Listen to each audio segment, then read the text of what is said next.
Now I'm going to show you one of the easiest way to create and use a isolate. For this I have created a simple application. In this application all I have done is I have defined a filled button and also a text widget.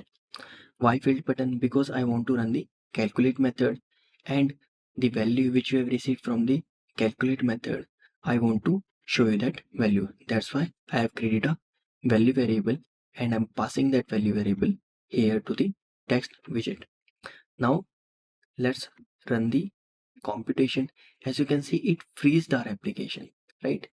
We want our user to interact with the application even when a calculation is running in the background.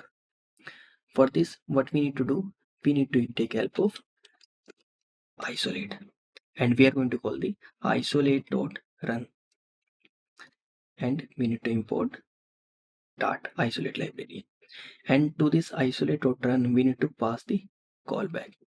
So here we are going to pass the calculate method. Also this is a feature, so we need to write the await here, and we need to make this block asynchronous. Then we are going to accept the value returned by the isolate.run in the value variable.